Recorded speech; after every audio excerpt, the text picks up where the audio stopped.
아, 양절 변호사님. 안녕하세요. 최지은 앵커입니다. 안녕하세요.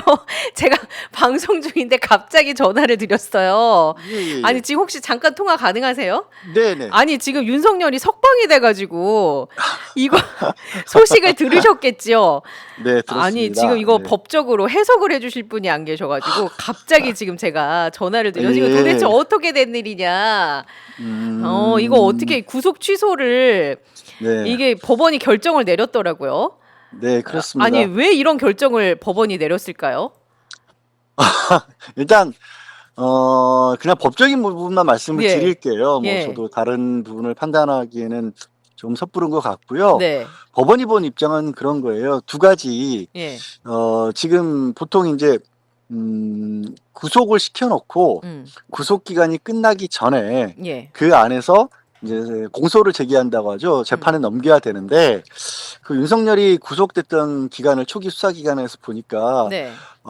그 서류들을 구속 정부심을 받기 위해서 그 서류를 이제 법원에 넘기고 네. 법원에서 그걸 들여다보는 기간, 이런 기간들을 그 기간 동안에도 계속해서 구속 기간이 연장되는 거냐고 볼 건지, 네. 아니면 그 기간 동안에는 그러니까 20 일이면 20일이라는 기간 중에 구속 적부심이나 체포 적부심 신청을 하면 그 기간 동안에는 법원에서 그 서류를 검토하는 시간이 필요하잖아요. 예. 그러면 실제로는 21일, 22일이 될 수도 있잖아요. 네네. 그래서 그 기간을 그럼 하루를 빼고 하루를 더해서 음. 22일이 돼도 여전히 구속 기간 이내라고 볼 거냐, 아, 그러니까 중간에 아니면 왜 체포 예, 적부심을 신청했었잖아요, 네. 윤석열이. 이제 체포 적부심 시청도 네. 했었고 구속 적부심 시청도 네. 했으니까 그 기간 동안에 그러면 윤석열 입장에서는 내가 수사를 받고 있는 것도 아닌데 음. 왜 나를 계속해서 가둬두고 있느냐. 음. 이 기간도 구속 기간에 포함을 시켜서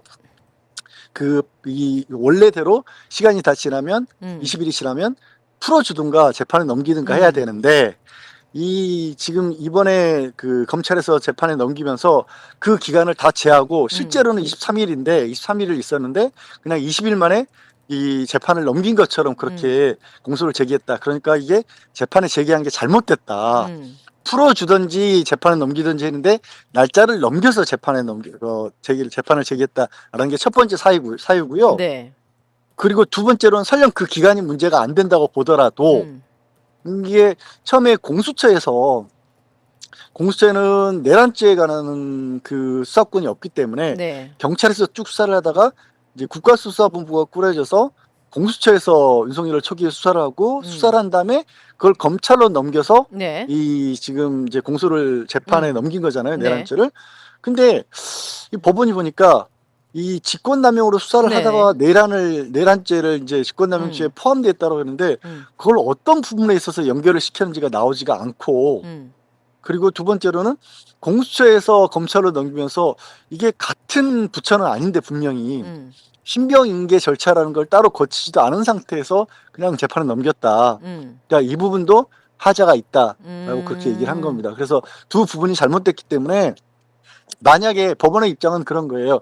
만약에 이런 부분을 다 간과를 하고 무시를 하고 이 상태에서 재판을 계속 제기를 하게 될 경우, 재판을 할 경우에 이게 나중에 뭐 1심, 2심, 대법원까지 거쳤을 때 야, 이 재판 처음부터 절차가 잘못됐기 때문에 무효다라고 해버리면 더 큰 혼란이 올 수 있다. 그러니까 이 부분을 미리 정리하는 게 맞다라고 지금 결정을 내린 겁니다.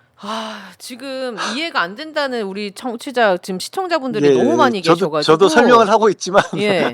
네, 법원의 입장을 설명드린 것뿐입니다. 네. 네. 일단 그 기간에 있어서는 풀어주든지 재판에 넘기든지 했어야 예. 되는데 그렇게 네. 하지 않았다. 네. 그리고 두 번째는 이게 공수처에서 검찰로 넘기는 과정에서 신병 인계 절차가 적법하지 않았다. 뭐 이 부분을 네. 약간 문제 삼았나 봐요. 네네, 그렇습니다. 근데 이제 예.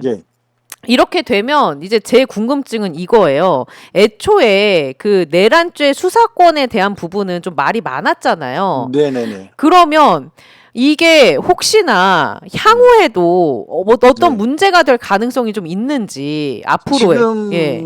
이렇게 될 경우에 네. 공수처에서 과연 내란과 관련해서 수사를 제대로 한 것이냐라는 그 부분과 관련해서 공수처에서 조사했던 부분들 있지 않습니까? 예. 그런 부분들을 증거로 사용하지 못하게 될 가능성이 있어요. 아예 그냥 그러면 원천 무효가 될 가능성도 있는 거예요? 근데 이제 그렇게까지 가기는 어려워 보이는 게 예. 윤석열에 대한 공소 제기를 할 때 검사 측에서 하면서 주요 증거로 삼았던 부분들은 예. 주로 이제 계엄 당일날 가담을 했던 그 군 장성들 있죠. 예. 그리고 국방부의 김영현 국방부 네네. 장관 전 장관이라든가 박종근 전 특수전 네. 사령관이라든가 이런 군 장성들에 관한 그 검찰 내부에 검찰이 직접적으로 조사한 부분들을 주요 증거로 썼던 겁니다. 예. 그 얘기는 이제 애초에 검찰에서 수사한 증거들이기 때문에 지금 말씀드린 것처럼 내란죄와 관련해서 과연 공수처가 수사를 할 수 있었느냐, 수사 권한이 있었느냐 이런 부분과 관련된 부분은 정리는 필요할 것 같아요. 그러니까 정리가 필요하다는 게 이 부분을 일정 부분 검찰에서 다시 조사를 한다든가 어떤 그런 보완을 할 필요는 있지만 애초에 그 기소하는 데 필요했던 증거들까지 못 쓰게 될 경우는 없을 것 같다. 네. 그러면 이게 혹시 지금 헌법재판소 탄핵 선고 기다리고 있는 중 아닙니까? 네. 이거 헌법재판소 탄핵 선고와도 연관 고리가 있을 가능성도 있나요? 그 가능성은 거의 없어 보여요. 그러니까 어차피 애초에 따로따로 분리되어 있는 사안이니까. 그렇게 따지고 보면 이제 헌법재판소에서 내란죄 성립 여부를 직접적으로는 따지지 않겠다라고 처음부터 결정했던 그렇죠. 게 예. 굉장히 다행인 셈이라는 그러게요. 거죠. 제가 애초에 그걸 잘했네요. 이게 만약에 그렇게 됐으면 지금 이게 더 꼬였을 수도 있는 거잖아요. 그러면 정말 심각한 상황이 될 수도 있었던 건데 탄핵에 관한 영향은 저는 개인적으로는 없을 거라고 봅니다. 탄핵에 미치는 영향은 없을 테지만 근데 중요한 건 탄핵이 만약에 인용이 된다고 하면요. 이건 뭐 가능성이지만 탄핵이 인용이 됐어요. 그러면 뭐 아크로비스타를 가든 이제 한남동 관저에서 나올 거 아닙니까? 그러면 불구속 상태에서 형사 재판을 받게 되는 거예요? 아니면 다른 사유로 또 구속 그 청구가 되고 구속영장이 청구가 되고 뭐 이런 절차를 밟는 거 어떻게 되는 거예요? 검찰에서 결정을 할 텐데 지금 내란죄 말고도 여러 가지 다른 사유가 있잖아요. 범죄 사유들이 충분히 있거든요. 예를 들어서 지금 명태균 게이트도 막 이제 본격적으로 지금 열리기 시작했지 않습니까? 그거 관련해서 정치자금법 위반이라든가 뭐 만약에 관직과 관련된 부분이 있다라면 공직선거법 위반 뭐 여러 가지 공직선거법 위반도 있고 그런 걸로 구속을 시킬 수도 있고요. 근데 다만 이제 그렇게 됐을 경우에는 실제 주된 범죄는 내란인데 그렇죠. 내란을 빼놓은 상황에서 그걸로 구속시켜 놓고 그것보다는 내란 재판을 또 구속 상태에서 그걸 이어간다고 한다라면 또 어떤 절차적인 문제를 제기당할 수가 있거든요. 그런 부분들에서 이제 검찰이 고민을 하겠죠.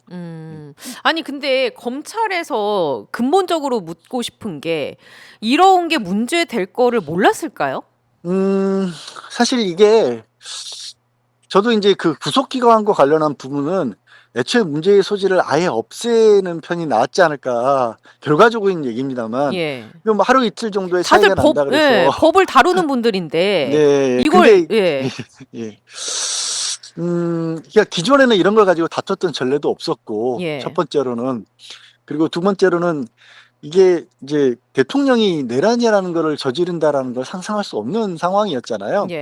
그리고 우리가 지금 이런 것들이 일어나는 거라고는 생각 못한 상태에서 이제 경찰과 검찰의 수사권을 나눴고 직권남용 부분은 또 경찰이 가지고 수사를 하도록 했고 또 공수처에는 또 그 수사권이 없었고 그런 문제점들이 있었던 거예요. 그게 정리가 안 돼 있는 상태. 아니 그냥 쉽게 말씀드려서 누가 현직 대통령이 사유도 없는데 계엄을 일으킬 거라고 생각을 했겠습니까? 그러니까 그에 대비한 절차가 제대로 갖춰지지 않았던 거고 그거를 이제 다소 좀 정리가 안 된 상태에서 뭐 수사를 진행했고 재판까지 넘겼는데 그 부분을 파고든 거죠. 그 약점을. 그렇군요. 알겠습니다. 그럼 이제 앞으로의 뭐랄까 전망, 예측 이런 건 어떻게 보고 계십니까? 일단 저는 뭐 말씀드린 것처럼 탄핵 인용 가능성, 그러니까 헌법재판소에 대한 영향은 없을 것으로 보이고요. 그리고 아마 이제 검찰에서 그 부분을 판단하겠죠. 말씀드린 것처럼 내란죄와 관련된 부분을 뭐 보충해서 수사를 한다거나 해서 다시 구속영장을 청구를 할 수도 있을 것이고 구속 취소는 구속이 아예 처음부터 잘못됐다는 부분이기 때문에 네. 뭐 사유가 변경됐다 이런 그러니까 구속 사유가 없어졌다 이런 건 아니거든요. 예, 예. 네. 그런 부분들을 검토를 해서 내란죄 자체를 가지고 보강을 해서 다시 영장을 청구를 하거나 예. 아니면 구속의 사유 필요성을 더 엄격하게 따져서 말씀드렸던 다른 범죄들로라도 구속영장을 청구를 하거나 아니면 이제 그냥 불구속 상태에서 예. 재판을 끌고 가는 것도 배제할 수는 없다고 봅니다. 아니 지금 청취자 질문 한 분이 질문을 주셨는데 만약에 오늘 밤에 추가 계엄을 선언하는 건 아니냐고 이런 질문이 왔어요. 아니죠. 지금 직무가 집행 권한이 없죠. 그런 지금 예. 탄핵 예. 소추를 당해서 직무 집행이 정지됐으니까. 정지가 된 상황이기 때문에 예. 예, 최상목 권한대행이 계엄을 하지 않는 이상 그럴 걱정까지는 안 하셔도 됩니다. 워낙 네네. 지금 너무 말도 안 되는 일이 일어나니까 예. 예, 우리 청취자분들 시청해 주시는 예. 분들도 너무 깜짝 놀라가지고 혹시 예. 또 계엄하면 어떡하냐고 이제 이렇게 네, 놀라셔갖고 지금 예, 그건 질문을 걱정하지 주셨어요. 않으셔도 된다고. 예. 예. 알겠습니다. 아유 네. 갑작스럽게 연결했는데 이렇게 친절하게 답변해 주셔서 아유, 너무 별 감사합니다. 말씀을. 네네. 예, 들어가십시오. 네, 고맙습니다. 네.